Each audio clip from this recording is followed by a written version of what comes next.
Hello தோஸ்தோ, இன்றைக்கி packet shawarma எப்படி செய்யலான்னு பார்க்கலாம் வாங்க. ஃபஸ்ட்டு டோ மேக் பண்ணிப்போம். குப்பூஸ்க்கு மைதா மாவு, oil, water, salt, sugar, dry yeast, அப்புறம் ஒரு ஹோல் எக் எடுத்துக்கிட்டேன்.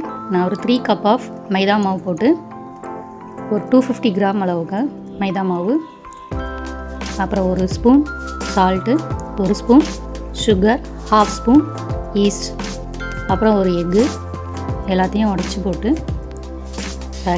எக்கை உடச்சி போட்டுப்போம். உடச்சி போட்டு எல்லாத்தையும் மிக்ஸ் பண்ணிப்போம். மிக்ஸ் பண்ணி வாட்டரையும் ஆட் பண்ணி ஒரு டோவாக மேக் பண்ணிப்போம்.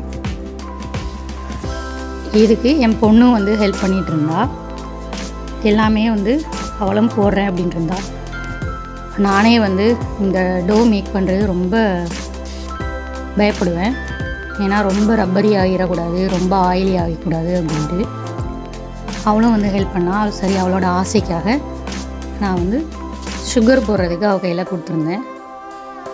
போட்டுட்டா. அப்புறம் வாட்ரு ஊற்றுறப்போ வாட்ரு எக்ஸஸாக ஊற்றியாச்சு வாட்டரை. நான் அதனால் ஒரு 50 கிராம் ஆஃப் எக்ஸ்ட்ரா மாவையும் ஆட் பண்ணி டோ மேக் பண்ணிட்டேன்.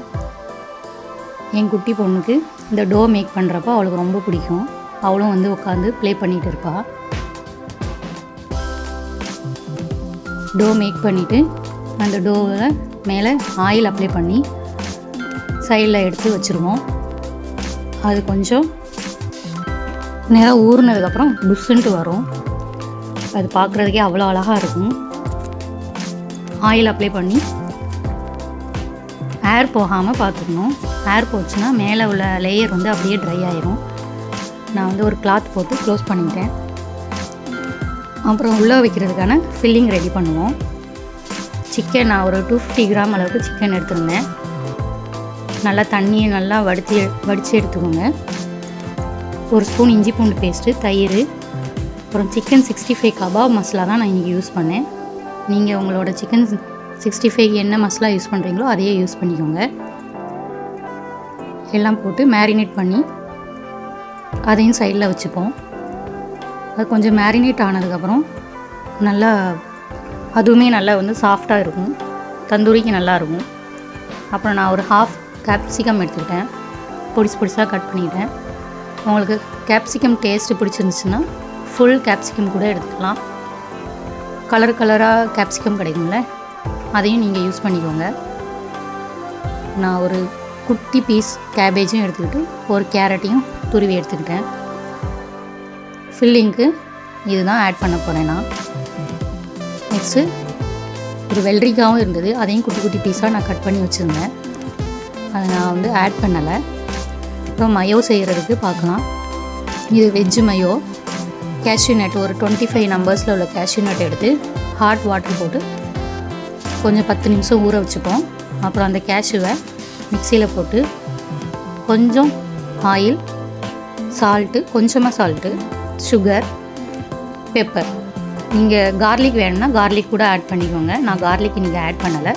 அப்போ ஒரு ஹாஃப் லெமன் இல்லாட்டினா நீங்கள் வினிகர் யூஸ் பண்ணிக்கோங்க. ரெண்டுமே ஆப்ஷன் தான். வினிகர் அப்படி இல்லாட்டினா லெமன் யூஸ் பண்ணிக்கலாம். இதை ஒரு கிரைண்ட் பண்ணி எடுத்துப்போம். கிரைண்ட் பண்ணோடனே பேஸ்ட் ஆகிறது கொஞ்சமாக வாட்டர் ஆட் பண்ணுங்கள். ரொம்ப வாட்டர் ஆட் பண்ணாதீங்க, ரொம்ப தண்ணியாக போயிடும். அப்புறம் எக் மயோ செய்கிறதுக்கு ஸ்டார்ட் பண்ணிட்டேன். நான் எக் மயோ கூட இன்றைக்கி மின்ட்டும் கொத்தமல்லி இலையும் ஆட் பண்ணி க்ரீன் மயோ ஆட் பண்ணேன். என் பையனுக்கு ரொம்ப பிடிக்கும். சேம் ப்ராசஸ் தான். நம்ம அதில் கேஷ்யூ ஆட் பண்ணோம், இல்லை நம்ம இதில் முட்டை ஆட் பண்ணிப்போம். இதில் என்ன கொஞ்சம் எக்ஸஸாக ஆயில் ஆட் பண்ணுவோம். ஒரு முட்டை ஃப்ரிட்ஜிலேருந்து எடுத்த முட்டையாக யூஸ் பண்ணிக்கோங்க. ஒரு ஹாஃப் லெமன், கொஞ்சமாக சால்ட்டு, கொஞ்சமாக சுகர், பெப்பர் பவுடர். இதில் நான் ஒரு 3 கார்லிக் ஆட் பண்ணேன். இதுலேயும் நீங்கள் லெமனுக்கு பதிலாக வினிகர் கூட ஆட் பண்ணிக்கலாம். அதுவுமே நல்ல டேஸ்ட் இருக்கும். வினிகரை விட லெமன் டிஃப்ரெண்ட்டான டேஸ்ட் இருக்கும். அப்புறம் ஒரு கொஞ்சம் கொத்தமல்லி இலை, கொஞ்சமாக புதினா இலை, அதையும் ஆட் பண்ணி ஒரு பல்ஸ் போட்டுட்டு, நான் பெப்பர் ஆட் பண்ண மறந்துட்டேன், அதனால் பெப்பர் தூளையும் இப்போ போட்டுட்டு கிரைண்ட் பண்ணி எடுத்துகிட்டு வந்துட்டேன். அப்புறம் கிராஜுவலாக ஒவ்வொரு ஸ்பூன் ஆயிலாக ஆட் பண்ணி மிக்சியில் அடித்து எடுத்துகிட்டு வரணும். பேஸ்ட் ஆகிற வரைக்கும், பேஸ்ட்டு நல்லா திக் கன்சிஸ்டன்சியாக வர்ற வரைக்கும் கொஞ்சம் கொஞ்சமாக ஆயில் போட்டு ஒரு 3 பல்ஸ் மாதிரி அடிங்க. அடிச்சுட்டு மறுபடியும் ஒரு ஆயில் ஆட் பண்ணுங்கள். கொஞ்சம் கொஞ்சமாக தான் ஆயில் ஆட் பண்ணணும், ரொம்ப ஆட் பண்ணக்கூடாது. நீங்கள் ரொம்ப நேரம் மிக்சியில் போட்டு கிரைண்ட் பண்ணிகிட்டே இருந்தால் மயம் வந்து சூடாயிரும். அதனால் சூடாக விடாமல் கொஞ்சம் கொஞ்சமாக ஆட் பண்ணுங்கள். இப்போ திக்கான மயோனைஸ் ரெடி ஆயிடுச்சு. இதையும் சைடில் வச்சுப்போம். அப்புறம் நெக்ஸ்ட்டு சிக்கன் தந்தூரி செய்கிறதுக்கு ரெடி பண்ணுவோம். கொஞ்சமாக ஒரு பேனில் ஆயில் போட்டுட்டு நம்ம மேரினேட் பண்ணி வச்சுருந்த சிக்கனையும் ஆட் பண்ணி ஒரு 10 to 15 மினிட்ஸ் வந்து சிம்மில் வச்சு தந்தூரி மாதிரி ஆக்கிப்போம். ஓவன் இருந்துச்சுன்னா நீங்கள் ஓவன்லேயும் பண்ணிக்கோங்க. நான் இன்றைக்கி ஓவனில் பண்ணல, கேஸ் ஸ்டவ்வில் தான் பண்ணுறேன். நல்லா உங்களுக்கு வந்து கீழே ட்ரை ஆனால் கூட பிடிச்சா கூட ஒன்றும் பிரச்சனை கிடையாது. கிரில்லெல்லாம் அப்படி தானே இருக்கும், நல்லா அந்த கிரில் டேஸ்ட் இருக்கும். நீங்கள் நான் அப்படி தான் பண்ணியிருந்தேன். சிக்கன் கபாப் மசாலா வந்து கொஞ்சம் நான் எக்ஸஸாக ஆட் பண்ணிட்டேன். அது கொஞ்சம் வெறும் சிக்கனாக சாப்பிட்றப்போ ரொம்ப ஸ்பைஸியாக இருந்தது. ஆனால் சேலடு எல்லாம் மிக்ஸ் பண்ணதுக்கப்புறம் பர்ஃபெக்டாக இருந்துச்சு. இதையும் வந்து பொடிசாக குத்தி எடுத்துப்போம். குத்தி எடுத்துகிட்டு சேலட் ரெடி பண்ணலாம். நம்ம கட் பண்ணி வச்சுருந்த கேப்சிகம், கேபேஜ், கேரட், அப்புறம் குக்கும்பர் இதெல்லாம் ஆட் பண்ணிப்போம். ஆட் பண்ணிவிட்டு நம்ம மயோ ரெடி பண்ணி வச்சுருந்தோம்ல, அந்த மயோவையும் ஒவ்வொரு ஸ்பூன் போட்டு எல்லாத்தையும் நல்லா மிக்ஸ் பண்ணி தனியாக எடுத்து வச்சுப்போம். அதோட ஒரு ஸ்பூன் லெமன் ஜூஸையும் ஆட் பண்ணிப்போம். நீங்கள் பார்த்துக்கோங்க, உங்களுக்கு நல்லா டேஸ்ட்டு வந்து ஆட் பண்ணோடனே இந்த சேலட் வந்து நீங்கள் அப்படியே வச்சு சாப்பிட்லாம்.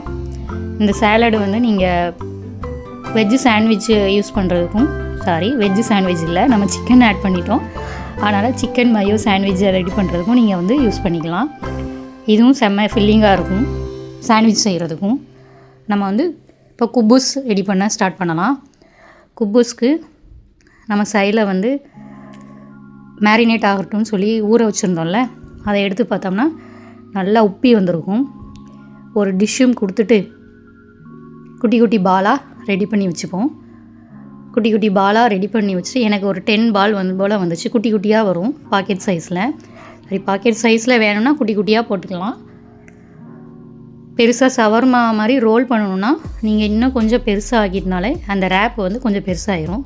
நான் இன்றைக்கி பாக்கெட் சவர்மா பண்ணுறதுனால பால் அந்த டோவை வந்து நான் குட்டி குட்டியாக போட்டு பரட்டி எடுத்துக்கிட்டேன். அதை நம்ம வந்து சப்பாத்தி பதத்தில் கொண்டு வராமல் சின்னதாக அந்த பாக்கெட் நம்ம உள்ளங்கை அளவுக்கும் கொஞ்சம் பெருசாக உருட்டி எடுத்துப்போம். உருட்டி எடுத்து ஆயில் போடாமல் ஒரு பேனில் ரெடி பண்ணி எடுத்துக்கலாம். குப்பூஸ் ரெடி ஆயிரும். இந்த குப்பூஸை வந்து நீங்கள் வெறுமனே கூட சாப்பிட்லாம், நல்லாயிருக்கும். ஆக்சுவலாக இது ப்ரெட்டு மாதிரி தான். இப்படி ரெடி ஆனதில் நம்ம வந்து இது நடுவில் ஒரு கீர் போட்டாலே அது உள்ளக்க பாக்கெட் மாதிரி வந்துடும். இந்த பாக்கெட்டுக்குள்ளக்க நம்ம வந்து ஃபில்லிங்கை வந்து ஸ்டஃப் பண்ணி ஆட் பண்ணி நம்ம சாப்பிட வேண்டியதுதான். சூப்பராக இருக்கும். எனக்கு 10 குப்பூஸ் ரெடியாச்சு. ஒவ்வொன்றா வந்து மெதுவாக போட்டு சிம்லேயே வச்சு பண்ணுங்கள். ஏன்னா இல்லாட்டினா வந்து ப்ரெட்டு வந்து ரொம்ப ட்ரை ஆயிரும். ஹை ஃப்ளேமில் வச்சுருந்தீங்கன்னா. சூப்பரான குப்பூஸும் நம்மளுக்கு தயாராகிடுச்சு. நம்ம இப்போ பாக்கெட் சவர்மா செய்ய போனோம். சவர்மா ஃபுல்லாக எப்படி செய்யலான்னு பார்க்கலாம் வாங்க. ஷவர்மாவுக்கு நம்ம ரெடி பண்ணி வச்சுருந்த குப்பூஸையும் சேலடையும் ரெடியாக எடுத்து வச்சுப்போம். நம்ம பண்ணியிருந்த குப்பூஸில் நடுவில் கொஞ்சமாக கத்தியை வச்சு கீறி விட்டிங்கன்னா ஒரு பாக்கெட் மாதிரி ஷேப் வந்துடும். அதை ஓப்பன் பண்ணிட்டிங்கன்னா அந்த ப்ரெட்டுக்குள்ளே நம்ம ரெடி பண்ணி வச்சுருந்த சேலடும் அப்புறம் மயோனைஸும் ஆட் பண்ணிப்போம். மயோனைஸ் வந்து எக் மயோவும் நம்ம வந்து இந்த மின்ட் மயோ ரெடி பண்ணி வச்சுருந்தோம்ல, எக்கு மின்ட்டு மயோ, அதையும் ஆட் பண்ணி குட்டீஸுங்களுக்கு கொடுத்தேன். ரொம்ப சூப்பராக இருந்ததுன்னாங்க. என்னோடய ஹஸ்பண்டும் டேஸ்ட் பண்ணி பார்த்தாங்க. ஹஸ்பண்டும் செம்மையாக இருந்தது அப்படின்னாங்க. அவங்க நெக்ஸ்ட் டைம் ரேப் பண்ணி எனக்கு செஞ்சு கொடு அப்படின்ட்டு இருந்தாங்க. நான் அவங்களுக்கு நெக்ஸ்ட் டைம் ரேப் பண்ணி செஞ்சு கொடுப்பேன் இன்ஷா அல்லாஹ். அதையும் வீடியோ எடுத்து நான் உங்களுக்கு வந்து அப்லோட் பண்ணுறேன். ஆனால் அது எப்போன்னு தான் தெரியாது. டைம் இருக்கிறப்போ நான் அப்லோட் பண்ணுறேன். என் பையனுக்கு ரொம்ப பிடிச்சிருந்தது. அவனுக்கு சாண்ட்விட்ச் அப்புறம் ஷவர்மானா ரொம்ப பிடிக்கும். அதனால் அவனுக்காக நான் வீட்டிலையே நான் வந்து இன்றைக்கி ப்ரிப்பேர் பண்ணி செஞ்சு கொடுத்ததில் அவனும் ஹாப்பி, எல்லோரும் ஹாப்பி. என் பொண்ணுக்கு சிக்கன் இல்லாமல் கொடுத்தேன், ஏன்னா சிக்கன் கொஞ்சம் ஸ்பைஸியாக இருந்ததுனால அவள் சாப்பிட மாட்டாள். கூல்ட்ரிங்க்ஸோடு அவங்களும் அவங்களோட பாக்கெட் ஷவர்மாவை என்ஜாய் பண்ணாங்க. நீங்களும் வீட்டில் ட்ரை பண்ணி என்ஜாய் பண்ணுங்கள். பாய் தோஸ்தோ.